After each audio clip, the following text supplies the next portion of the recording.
నమస్కారం DTV news కి స్వాగతం. హెడ్లైన్ చూద్దాం.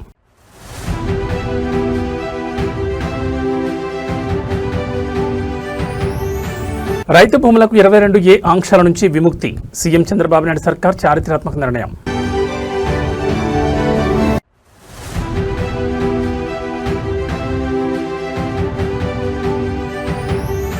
తెలంగాణలో జనసేన ఆపరేషన్ ఆకర్ష్. పవన్ కళ్యాణ్ సమక్షంలో పార్టీలో చేరిన మేధావుల బృందం.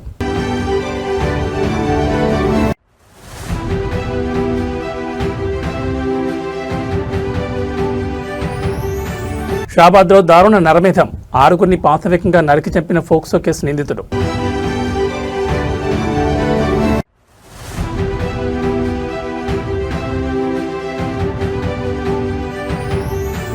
ఖమ్మం వేదికగా పువ్వాడ అజయ్ పొలిటికల్ పంచ్. కాంగ్రెస్ మంత్రులకు 6 కళ్ల సవాల్. ఇక డీటెయిల్స్ చూస్తే ఆంధ్రప్రదేశ్ విప్లవాత్మక భూ సంస్కరణల దిశగా కూటమి ప్రభుత్వం మరో మైలురాయిని అధిగమించింది. ఇది మంచి ప్రభుత్వం అనే నినాదానికి నిదర్శనంగా ఎన్నో ఏళ్లుగా నిషేధిత 22A జాబితాలో ఉండి అమ్ముకోవడానికి కానీ రుణాలు తెచ్చుకోవడానికి కానీ వీలు లేకుండా పోయిన వేలాది ఎకరాల రైతు భూములకు సీఎం చంద్రబాబు సర్కార్ అధికారికంగా విముక్తి కల్పించింది. బేతంచెర్ల మండలం గుట్టుపల్లి గ్రామానికి చెందిన వందలాది మంది రైతుల భూ సమస్యలను ఒక కలంపోటుతో పరిష్కరిస్తూ మీ భూమి మీ హక్కు వేదికగా రైతులకు యాజమాన్య హక్కుల పత్రాలను సీఎం అందజేశారు. రాష్ట్రంలో దశాబ్దాలుగా నడుస్తున్న నిషేధిత 22A భూముల సమస్యల పరిష్కారమే లక్ష్యంగా రెవెన్యూ శాఖ ప్రత్యేక డ్రైవ్ చేపట్టింది. ఇందులో భాగంగా నంద్యాల జిల్లా బేతంచెర్ల మండలం గుట్టుపల్లి గ్రామానికి చెందిన మొత్తం 897 మంది రైతులకు సంబంధించిన 2074 ఎకరాల భూములపై ఉన్న చట్టపరమైన ఆంక్షలను ప్రభుత్వం పూర్తిగా ఎత్తివేసింది. మీరు పడ్డ కష్టం తమ సొంత భూమిపై హక్కుల కోసం కార్యాలయాల చుట్టూ తిరుగుతూ క్షేత్రస్థాయిలో ఎన్నో ఏళ్లుగా రైతులు అనుభవించిన నరక యాతనకు ఈ విముక్తి పత్రాల పంపిణీతో శాశ్వత పరిష్కారం లభించింది. ఈ చారిత్రాత్మక నిర్ణయంతో ఆయా భూములకు కొత్త పట్టాదారు పాస్ పుస్తకాలు జారీ అయ్యాయి. దీనివల్ల రైతులకు బ్యాంకు రుణాలు పొందడానికి అలాగే వారి భూ క్రయ విక్రయాలకు ఉన్న అన్ని రకాల అడ్డంకులు శాశ్వతంగా తొలగిపోయాయని, ఇది ముమ్మాటికి రైతు పక్షపాత ప్రభుత్వమేనని గుట్టుపల్లి అన్నదాతలు హర్షం వ్యక్తం చేస్తున్నారు.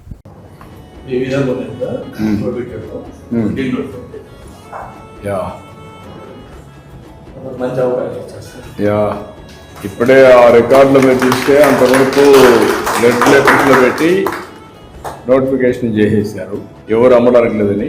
2074.61 ఎకరాలు మీ సర్వే నెంబర్ మొత్తం నోటిఫికేషన్ చేశారు. ఇప్పటి నుంచి మీరు అమ్ముకోవచ్చు, ఇంకా స్వేచ్ఛగా ఉండొచ్చు.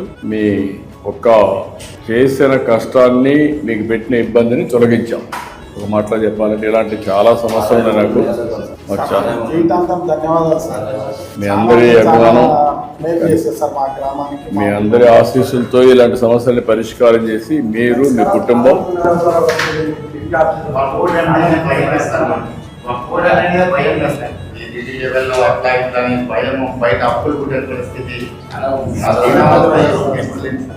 ఎంతైనా కోర్టు పోయినప్పుడు డబ్బులు ఖర్చు పెట్టుకోవాలి, లాయర్లు పెట్టుకోవాలి, తిరుగుతూ ఉండాలి, అన్ని సమస్యలు ఉంటాయి. ఇవన్నీ అదే మొత్తం వాళ్ళు ఇష్ట ప్రకారం వదిలేశారు. మిమ్మల్ని గాలి కొదిలి పెట్టారు.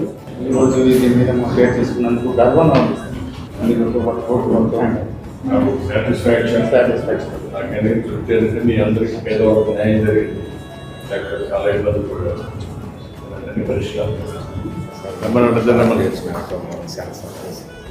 మీ అందరికీ విముక్తి కలిగించాం. ఇలాంటి చాలా ఉన్నాయి.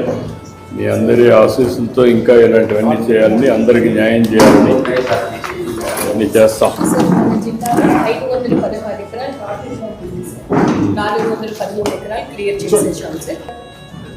అందరికీ అభినందనలు, ధన్యవాదాలు. తెలుగు రాష్ట్రాల్లో రాజకీయాల్లో మరో ఆసక్తికరమైన చాప్టర్ ఓపెన్ అయింది. జనసేన పార్టీ లైన్ ఇప్పుడు తెలంగాణ మేధావులను ఆకర్షిస్తోంది. నిన్న శుక్రవారం హైదరాబాద్ వేదికగా జరిగిన ఘనమైన పొలిటికల్ ఈవెంట్లో జనసేనాని పవన్ కళ్యాణ్ సమక్షంలో తెలంగాణకు చెందిన పలువురు విద్యావేత్తలు, సామాజిక ప్రముఖులు అధికారికంగా జనసేన తీర్థం పుచ్చుకున్నారు. ముఖ్యంగా ఉమ్మడి మహబూబ్ నగర్ జిల్లా విద్యారంగానికి చెందిన ప్రముఖుడు, పాలమూరు విశ్వవిద్యాలయం మాజీ vice chancellor professor D Ravinder సహా 10 మంది ప్రముఖులకు పవన్ కళ్యాణ్ స్వయంగా జనసేన కండువా కప్పి పార్టీలోకి ఆహ్వానించారు. తెలంగాణ సమాజంలో మార్పు కోసం జనసేన సిద్ధాంతాలు అవసరమంటూ ఈ మేధావుల బృందం అడుగులు వేయడం సంచలనంగా మారింది. గత కొంతకాలంగా తెలంగాణలో సైలెంట్గా ఉన్న జనసేన పార్టీ ఇప్పుడు రాష్ట్రంలో క్లీన్ ఇమేజ్ ఉన్న విద్యావేత్తలు, ప్రొఫెషనల్స్ లక్ష్యంగా ఆపరేషన్ ఆకర్ష్ను స్పీడప్ చేసినట్లు కనిపిస్తోంది. యూనివర్సిటీ పరిపాలనా రంగంలో సుదీర్ఘ అనుభవం ఉన్న మాజీ వీసీ ప్రొఫెసర్ డి రవీందర్ లాంటి మేధావులు పార్టీలోకి రావడం జనసేన సిద్ధాంతాలకు క్షేత్రస్థాయి బలాన్ని ఇస్తుందని విశ్లేషకులు భావిస్తున్నారు. తెలంగాణ సమాజంలో విద్య, ఉద్యోగ, సామాజిక రంగాల అభివృద్ధి కోసం ఎంతో శ్రమించి పనిచేసిన ఈ మేధావుల సేవలను రాజకీయ వేదిక ద్వారా ప్రజలకు మరింత చేరవేయాలనే లక్ష్యంతోని పవన్ కళ్యాణ్ ఈ ప్రత్యేక ఆహ్వానాన్ని అందించారు. కేవలం ఓటు బ్యాంక్ రాజకీయాలు కాకుండా పాలసీ మేకింగ్లో కీలక పాత్ర పోషించగల 10 మంది ప్రముఖులను మొదటి విడతగా పార్టీలోకి చేర్చుకోవడం ద్వారా తెలంగాణ యువతకు మరియు విద్యా వర్గాలకు జనసేన ఒక బలమైన సంకేతాన్ని పంపిందని ఆ పార్టీ శ్రేణులు స్పష్టం చేస్తున్నాయి.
తెలంగాణ రాష్ట్రంలో శాంతి భద్రతల పరిస్థితిని ప్రశ్నిస్తూ షాబాద్ పట్నంలో ఒక భయంకరమైన ఘోరం వెలుగుచూసింది.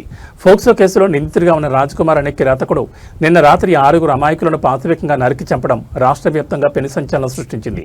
ఈ దారుణ నరమేధానికి ఒడిగట్టిన నిందితుడు ఇంకా బహిరంగంగానే తిరుగుతుంటే ఇటు బాధితులకు అండగా నిలిచే శ్రేణులపై ఆంక్షలు విధించడంపై తీవ్ర ఆగ్రహం వ్యక్తమవుతోంది.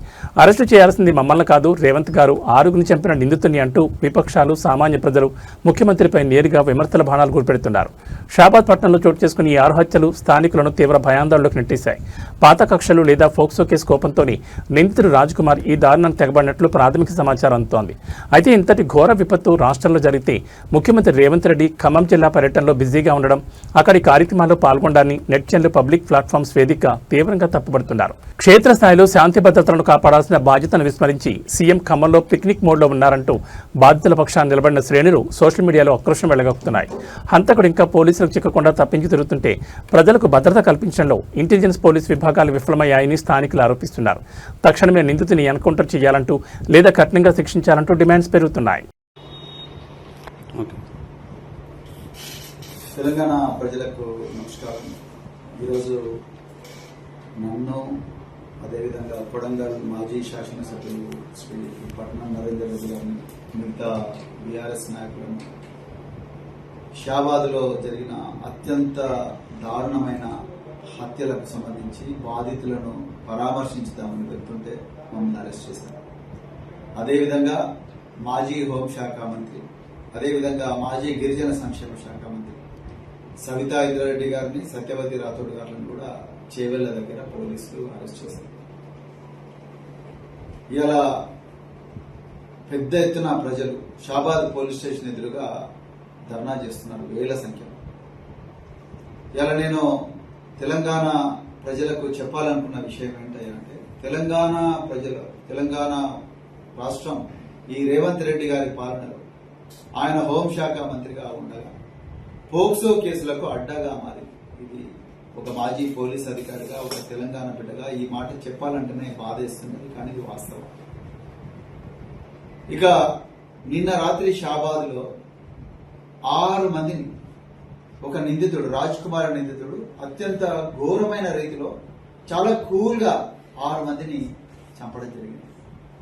ఒక్క పోలీస్ అధికారి కూడా దీంట్లో అడ్డం పోలేదు. అసలు విషయం ఏంటయ్యా అంటే, మే 16వ తారీఖు నాడు, అంటే సరిగ్గా 55 రోజుల క్రితం మే 16వ తారీఖు నాడు ఈ నిందితుడి మీద పోక్సో కేసు రిజిస్టర్ అయింది. ఈ రోజు చనిపోయిన అమ్మాయి, వాళ్ళ అమ్మ, వాళ్ళ మామ, వాళ్ళిద్దరూ కలిసి షాబాద్ పోలీస్ స్టేషన్ లో ఒక కంప్లైంట్ ఇచ్చారు. ఈ కంప్లైంట్ ఇచ్చిన తర్వాత ఒక్కరోజు కూడా ఆ నిందితుడిని, ఆ రాజ్ కుమార్ నిందితుడిని పోలీసు వాళ్ళు పోలీస్ స్టేషన్ కి తీసుకురాలేదు. 55 రోజులు. అయ్యా రేవంత్ రెడ్డి గారు, మీరు ప్రతి చోట కూడా కోట్లాది రూపాయలు ఖర్చు చేస్తూ మీటింగులు పెడుతూ రాష్ట్రంలో తెలంగాణ తొలి ముఖ్యమంత్రి తెలంగాణ పొలిటికల్ రణక్షేత్రంలో ఖమ్మం వేదిక మాటలతో పేలుతున్నాయి. ముఖ్యమంత్రి రేవంత్ రెడ్డి ఖమ్మం పర్యటన వేళ బీఆర్ఎస్ మాజీ మంత్రి పువ్వాడ అజయ్ కుమార్ అధికార పక్షంపై అత్యంత ఘాటైన పొలిటికల్ పంచ్ విసిరారు. నేను ఒక్క కన్నుతోనే ఖమ్మంను ఎవరూ ఊహించని విధంగా అభివృద్ధి చేశాను. మరి జిల్లాలో 3 మంత్రులుండి 6 కళ్లున్న మీరు నేను చేసినంత అభివృద్ధి ఎందుకు చేయలేకపోతున్నారంటూ పువ్వాడ అజయ్ వేసిన ప్రశ్న ఇప్పుడు ఉమ్మడి ఖమ్మం జిల్లాతో పాటు రాష్ట్ర వ్యాప్తంగా సంచలనం రేపుతోంది. గత బీఆర్ఎస్ ప్రభుత్వ హయాంలో ఖమ్మం నియోజకవర్గ ప్రతినిధిగా మంత్రిగా పనిచేసిన పువ్వాడ అజయ్ కుమార్ తన హయాంలో జరిగిన నగర సుందరీకరణ, IT hub, central lighting, link రోడ్ల అభివృద్ధిని ఈ సందర్భంగా గుర్తు చేశారు. ప్రస్తుత కాంగ్రెస్ ప్రభుత్వంలో ఖమ్మం జిల్లా నుంచి 3 కీలక నేతలు మంత్రులుగా ఉన్నప్పటికీ జిల్లాకు కొత్తగా ఒరిగిందేమీ లేదంటూ ఆయన ధ్వజమెత్తారు. క్షేత్రస్థాయిలో తాము ఎంతో శ్రమించి ఖమ్మం రూపురేఖలను మార్చామని, కానీ నేడు అధికారంలో ఉన్న వారు కేవలం మాటలకే పరిమితం అవుతున్నారంటూ పువ్వాడ అజయ్ కాంగ్రెస్ మార్పు పాలన ఎండగట్టారు. ఒక శారీరక లోపాన్ని రాజకీయం చేయాలని చూస్తే దాన్నే తన ఆయుధంగా మలుచుకుని పువ్వాడిచ్చిన ఈ రిటార్ట్ కౌంటర్ కాంగ్రెస్ శ్రేణులకు గట్టి షాక్ ఇచ్చిందని విశ్లేషకులు భావిస్తున్నారు. 6 కళ్ళు పెట్టుకుని చూస్తున్నా జిల్లాలో కొత్త పనులు ఎందుకు జరగడం లేదని ఆయన నిలదీశారు. సరే, నేను ఒక విషయం అడుగుతా ఉన్నా. ఒక వ్యక్తికి 2 కళ్ళుంటే ఎంతో విజన్తో పనిచేస్తారు. నేను ఒక్కదాంతోనే నేను ఏం పని చేసినా అనేది ఈ జిల్లా ప్రజలకి, ఖమ్మం జిల్లా ప్రజలకి, ఖమ్మం ప్రజలకి తెలుసు.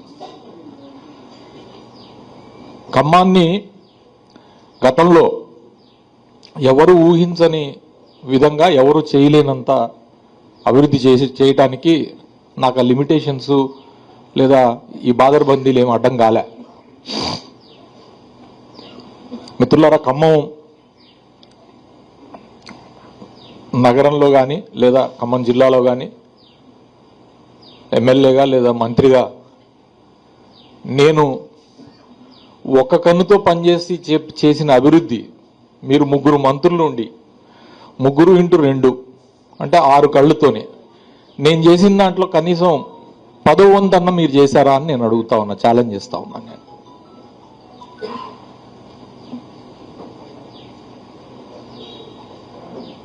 ఒట్టిగా వచ్చి అడ్డం పొడుగుడు మాట్లాడు తప్పితే, లేదా రాజకీయ అవకాశవాదంతో అటు ఇటు మారి ఇదంతా నేనే చేసినా అని చెప్పుకునే అలవాటు నాకు లేదు. కానీ అంతర్జాతీయ దౌత్య వేదికపై భారత్ తన వ్యూహాత్మక ముద్రను మరోసారి బలంగా చాటి చెప్పింది. భారత ప్రధాని నరేంద్ర మోడీ న్యూజిలాండ్ పర్యటనలో సరికొత్త చరిత్ర సృష్టించారు.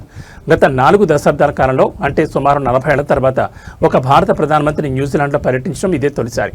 అట్లాండ్లోని గవర్నమెంట్ హౌస్కు చేరుకున్న ప్రధాని మోడీకి న్యూజిలాండ్ సంస్కృతికి అద్దం పట్టేలా అక్కడి స్థానిక తెగలు అత్యంత ప్రతిష్టాత్మకమైన సాంప్రదాయ మావోరీ పద్ధతిలో వీరోచిత స్వాగతం పలికాయి. ఈ పర్యటనలో భాగంగా న్యూజిలాండ్ ప్రధాని క్రిస్టోఫర్ లక్సన్తో ప్రధాని మోడీ నిర్వహించిన ద్వైపాక్షిక చర్చలు ఇరు దేశాల రక్షణ, వాణిజ్య రంగాల్లో కొత్త శకానికి నాంది పలికాయి. ఇండో పసిఫిక్ రీజియన్లో భారత్ ప్రాధాన్యతను పెంచే దిశగా ప్రధాని మోడీ న్యూజిలాండ్ పర్యటన అత్యంత ప్రాధాన్యత సంతరించుకుంది. గవర్నమెంట్ హౌస్ వేదికగా మావోరీ తెగలు తమ సాంప్రదాయం, నృత్యం, హావభావాలతో ప్రధానికి స్వాగతం పలికిన విజువల్స్ నెట్టింట విపరీతంగా ట్రెండ్ అవుతున్నాయి. ఈ అరుదైన గౌరవం అనంతరం ప్రధాని మోడీ న్యూజిలాండ్ ప్రధాని క్రిస్టోఫర్ లక్సన్ ముఖాముఖి సమావేశమై రక్షణ, విద్య, డిజిటల్ టెక్నాలజీ మరియు వాణిజ్య రంగాల్లో పరస్పర సహకారంపై సుదీర్ఘంగా చర్చించారు.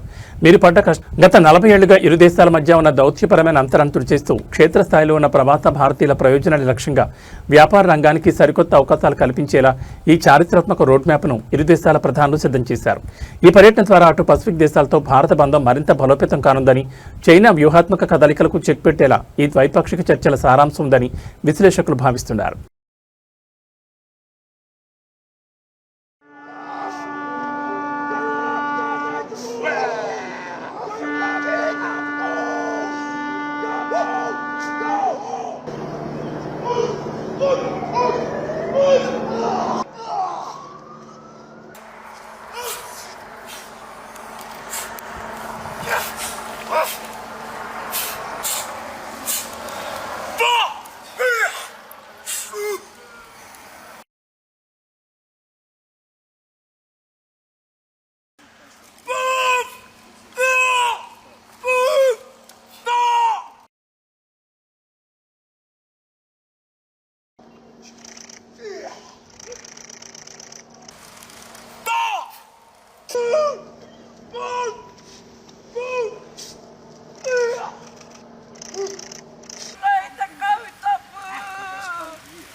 తిరుమల కాలినడక మార్గంలో ప్రయాణించే భక్తుల రక్షణపై మరోసారి ఆందోళనకర పరిణామం తెరపైకొచ్చింది. అలిపిరి నడక మార్గంలోని అత్యంత సున్నితమైన ప్రాంతమైన శ్రీ నరసింహస్వామి ఆలయ సమీపంలో నిన్న రాత్రి హఠాత్తుగా ఒక పెద్ద చిరుతపులి ప్రత్యక్షమైంది. అంధకారంలో ఒక్కసారిగా చిరుతను చూసిన భక్తులు తీవ్ర భయాందోళనకు గురై ప్రాణభయంతో పరుగులు తీశారు. ఘటనా స్థలంలో ఉన్న టీటీడీ భద్రతా సిబ్బంది మరియు అటవీశాఖ ప్రత్యేక రక్షణ బలగాలు తక్షణమే స్పందించి భక్తులను సురక్షిత ప్రాంతాలకు తరలించడంతో ఒక పెద్ద ముప్పు తప్పింది. తిరుమలకు నడిచి వెళ్లే భక్తులకు అలిపిరి మార్గంలో నరసింహస్వామి ఆలయ పరిసరాలు ఎప్పుడు దట్టమైన వన్యప్రాణుల కదలికలకు కేంద్రంగా మారుతూ ఉంటాయి. నిన్న రాత్రి కూడా భక్తులు కాలినడకన పైకి వెళ్తున్న సమయంలో పొదల్లో నుండి చిరుతపులి ఒక్కసారిగా మెట్ల మార్గానికి సమీపంలోకి వచ్చింది. దీంతో టెన్షన్ గురైన భక్తులు కేకలు వేస్తూ పరుగులు పెట్టారు. శ్రీవారిని దర్శించుకోవాలనే అచంచలమైన భక్తితో క్షేత్రస్థాయిలో చిన్నపిల్లలతో సహా ఎంతో శ్రమకూర్చి మెట్లెక్కుతున్న భక్తులకు ఈ తరచుగా వచ్చే చిరుతల కదలికలు నడక మార్గంలో పెను భయాందోళన సృష్టిస్తున్నాయి. వెంటనే అప్రమత్తమైన అటవీశాఖ టీటీడీ విజిలెన్స్ సిబ్బంది శబ్దాలు చేస్తూ చిరుతను అడవిలోకి తోలే ప్రయత్నం చేశారు. నిన్న రాత్రి నుంచి నడక మార్గంలో ఉన్న భక్తులను ఒంటరిగా కాకుండా కేవలం వందలాది మందితో కూడిన రక్షిత రౌండ్ గ్రూపులుగా లాఠీలు ధరించిన సెక్యూరిటీ కాపలా మధ్య ముందుకు పంపిస్తున్నారు.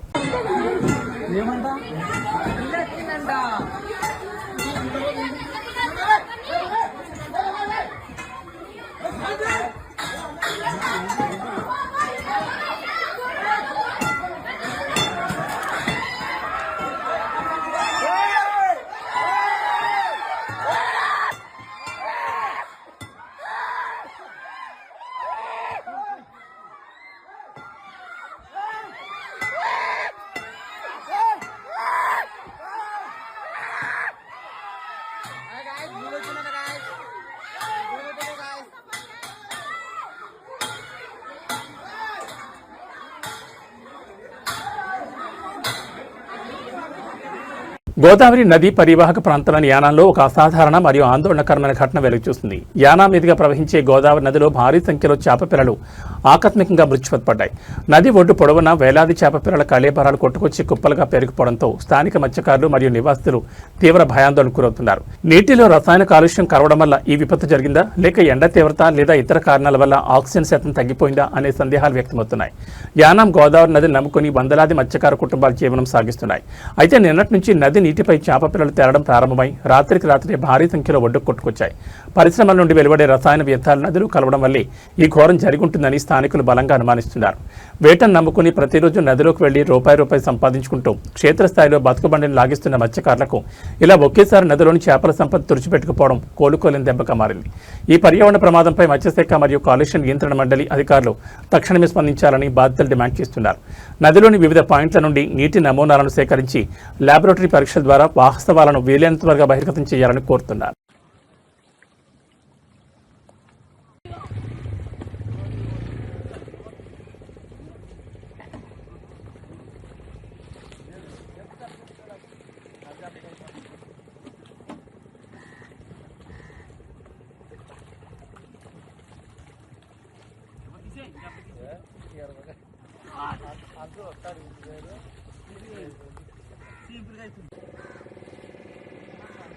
పరిసరాల్లో ప్రభుత్వ భూములను కబ్జా చేసే ఎంతటి పెద్ద శక్తులనైనా వదిలేదలేదంటూ హైడ్రా మరోసారి నిరూపించింది.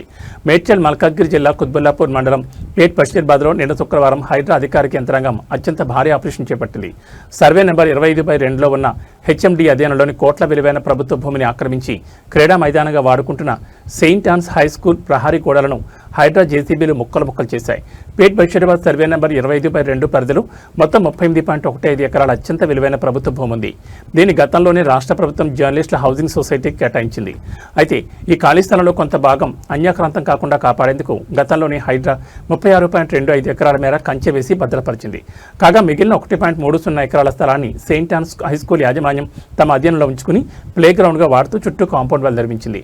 విద్యా సంవత్సరం ముగిసే వరకు సమయం కావాలన్న స్కూల్ యాజమాన్యం విజ్ఞప్తిని గతంలో మన్నించిన అధికారులు ఆ గడువు ముగిసిన ఆక్రమణను తొలగించకపోవడంతో క్షేత్రస్థాయిలో కఠిన చర్యలకు దిగాల్సి వచ్చింది. శుక్రవారం ఉదయాన్నే భారీ పోలీస్ బందోబస్తు మధ్య రంగంలో దిగిన హైడ్రా సిబ్బంది స్కూల్ ప్రహారీ గోడను పూర్తిగా కూల్చేసి ఆ 1.30 ఎకరాల భూమిని స్వాధీనం చేసుకున్నారు.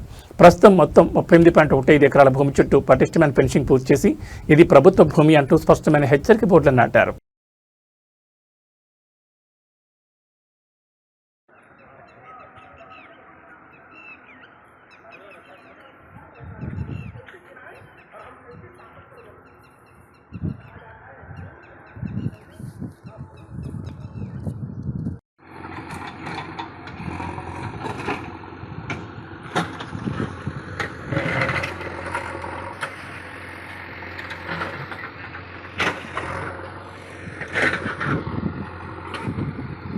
హైదరాబాద్ మహానగరంలో చెరువుల పరిరక్షణ పేరుతో హైడ్రా చేపడుతున్న డిమాలిషన్ డ్రైవ్స్ ఇప్పుడు సామాన్య ప్రజల గుండెల్లో రైళ్లు పరిగెట్టిస్తున్నాయి. నెక్లెస్ రోడ్డుకు ఆనుకుని ఉండే అత్యంత రద్దీ ప్రాంతాలైన ఎంఎస్ మక్తా మరియు బిఎస్ మక్తా కాలనీల నివాసితులు నిన్న రాత్రి ఒక్కసారిగా వీధుల్లోకి వచ్చి భారీ నిరసన చేపట్టారు. కాంగ్రెస్ వస్తే మంచి జరుగుతుందని ఓటు వేస్తే ఇప్పుడున్న ఒక్క ఇల్లు కూలగొట్టి రోడ్డున పడేస్తున్నారంటూ ముఖ్యమంత్రి రేవంత్ రెడ్డి నిర్ణయాలపై స్థానిక మహిళలు, పేదలు తీవ్ర ఆక్రోశం వెళ్లగక్కారు. హుస్సేన్ సాగర్, నాలా మరియు పరివాహక ప్రాంతాల పరిధిలోకి వస్తాయనే ప్రచారంతో ఎంఎస్ మక్తా, బిఎస్ మక్తా ఇళ్లకు హైడ్రా మార్కింగ్స్ ఇవ్వచ్చనే భయం స్థానికులను వెంటాడుతోంది. ఈ క్రమంలోనే రోడ్లపైకి వచ్చిన ప్రజలు ప్రభుత్వానికి వ్యతిరేకంగా తీవ్ర నినాదాలు చేశారు. ముఖ్యమంత్రి పేరు కూడా సరిగ్గా తెలియని సామాన్య మహిళలు సైతం తమ ఆవేదనను బట్టబయలు చేశారు. ఎండనక వాననక రెక్కాడితే గాని డొక్కాడక క్షేత్రస్థాయిలో జీవితాంతం కష్టపడి కట్టుకున్న ఒక్కగానొక్క చిన్న ఇళ్లను కూల్చేందుకు బుల్డోజర్లు వస్తున్నాయంటే ఆ పేద కుటుంబాలకు నిద్ర కరువైంది. సీఎం దేవేందర్ రెడ్డి, హేమంత్ రెడ్డి ఆయన వచ్చినప్పటి నుండి మాకు నిద్ర లేదు. కాంగ్రెస్ వస్తే మంచి జరుగుతుందని ఓటేశాం, ఇప్పుడు అన్యాయం చేస్తున్నారు. ఇంకోసారి మాత్రం రేవంత్ రెడ్డికి ఓటు వేస్తే ప్రసక్తే లేదంటూ స్థానికులు మైకుల ముందే తెగేసి చెప్తున్నారు. దశాబ్దాలుగా ఇక్కడే నివసిస్తున్న తమకు న్యాయబద్ధమైన పత్రాలున్నాయని, తమ జోలికి వస్తే సహించేది లేదని హెచ్చరిస్తున్నారు. పుట్టి పెరిగినాం ఇదే ఏరియాలో. ముందు బిఎస్ మక్తాలో ఉండే, మళ్ళీ మేము ఎంఎస్ మక్తాలో ఉన్నాం. ఎంఎస్ మక్తాలోనే పుట్టి పెరిగిన మేమందరం 8 మంది అక్క చెల్లెళ్ళకి మాకు తల్లిదండ్రుల ఇళ్ళ, తాతల ఇండ్లు అదే ఇచ్చిర్రు మాకు. ఒక్కొక్క రూమ్ ఇస్తే అందులోనే కష్టం చేసుకొని పిల్లలను చదివి గవర్నమెంట్ స్కూల్లో, రాజ్భవన్ స్కూల్లో వేసి చదివించి ఏదో బతుకుతున్నాం. మరి ఇప్పుడు ఆ ఇల్లు తీసేస్తామని నాగే పేరేంది దేవేందర్ రెడ్డి అంటున్నాడు. రేవంత్ రెడ్డి ముఖ్యమంత్రి పేరు హేమంత్ రెడ్డి అంటున్నాడు. అట్లా అంటున్నాడు. ఏం చేయాలా? చుట్టుపక్కల ఇండ్లన్నీ ఊలగొట్టేస్తున్నాడు. ఆ భయం అయిపోయింది మాకు. ఆయన వచ్చిన కాడి నుంచి అయితే మాకు నిద్రలు లేవు, నీళ్ళు లేవు. పింఛన్లు ఇస్తా అన్నాడు, పింఛన్లు ఇవ్వట్లేడు. 2000 నుంచి కేసీఆర్ అన్నాడు 3000 చేస్తా అంటే ఈయన 4000 చేస్తా అని గెలిచిండు. ఏది లేదు. ఉన్న ఇల్లుకి ఒక రూమ్ కి అది ఎసరు పెడతా అంటున్నాం. ఓట్లేసి సంతోషంగా వేసిర్రు, చాలా మంది వేసిర్రు. కాంగ్రెస్ వస్తే మమ్మల్ని బాగా చేస్తుందని. ఇలా మాకే అన్యాయం చేస్తాం. మళ్ళీ మహిళల ప్రభుత్వం, ఇందిరమ్మ ప్రభుత్వం అంటాడుగా. అన్ని అంటున్నాడు. అంటుండు కానీ చేసలేదు. మళ్ళీ వేస్తారా ఓటు? ఇక అది ప్రభుత్వం కెరక మాకే. ఒక్కదాన్ని వేస్తే గెలుస్తాడు. మళ్ళీ మీ ఉద్దేశం ఏంది? అంతేనా? కేసీఆర్ ఉన్నప్పుడు ఎట్లుండే మీ పరిస్థితులు? కేసీఆర్ ఉన్నప్పుడు ఎట్లుండే? బాగుండే. బాగుండే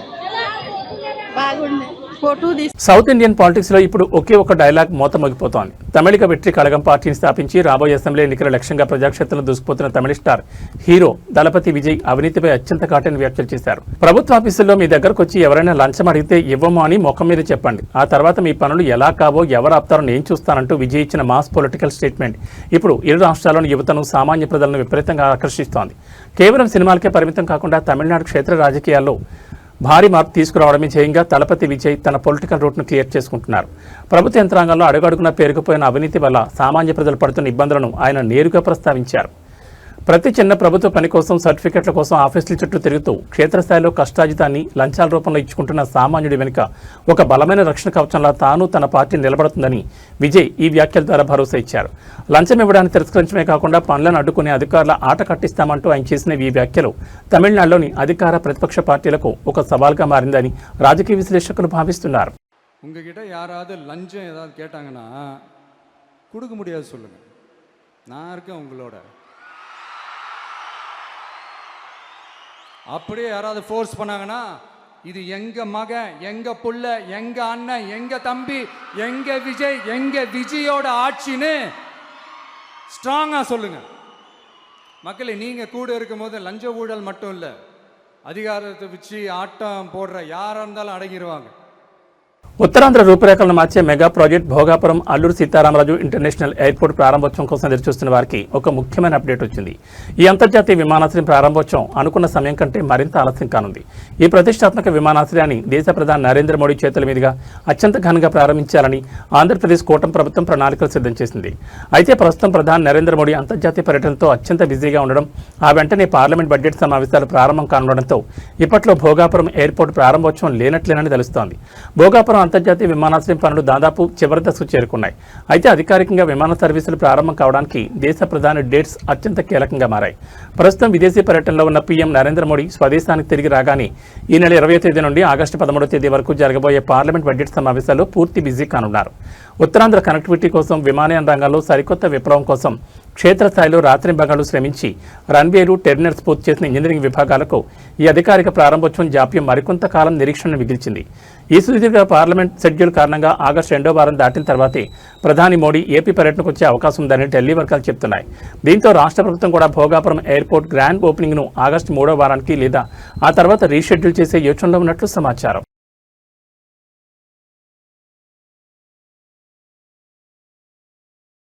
గ్లోబల్ టెక్నాలజీ రంగంలో హైదరాబాద్ బ్రాండ్ ఇమేజ్ను మరింత పెంచేలా సరికొత్త సదస్సు ప్రారంభమైంది. హైదరాబాద్ నోవాటెల్ వేదికగా అత్యంత ప్రతిష్టాత్మకంగా జరుగుతున్న HYSEA మరియు GCCS IT leaders round table సమావేశానికి కేంద్ర ప్రభుత్వం తరపున కీలక ప్రతినిధులు హాజరయ్యారు.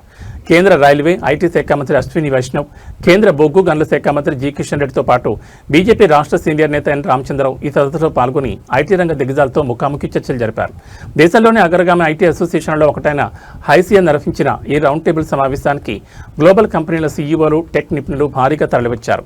ఈ సందర్భంగా భారతదేశంలో ఆర్టిఫిషియల్ ఇంటెలిజెన్స్, సైబర్ సెక్యూరిటీ మరియు 5G, 6G సాంకేతిక ఆధారంగా చేపట్టాల్సిన భవిష్యత్ ప్రణాళికలను కేంద్ర మంత్రి అశ్విని వైష్ణవ్ పారిశ్రామికవేత్తలకు వివరించారు. హైదరాబాద్ను గ్లోబల్ ఐటీ మ్యాప్లో నిలబెట్టడానికి ఇక్కడి అనుకూల వాతావరణాన్ని వాడుకుంటూ క్షేత్రస్థాయిలో టెక్ ఇన్నోవేషన్ తీసుకొచ్చిన పరిశ్రమ ప్రతినిధుల శ్రమకు కేంద్ర ప్రభుత్వం డిజిటల్ ఇన్ఫ్రాస్ట్రక్చర్ సపోర్ట్తో మరింత బూస్ట్ ఇస్తోందని కేంద్ర మంత్రులు స్పష్టం చేశారు.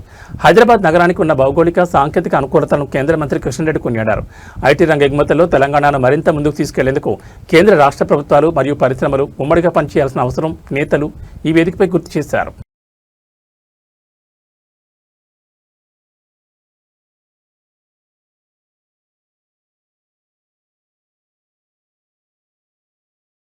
ఏబీ బులెటిన్ విశేషాలు. నమస్కారం.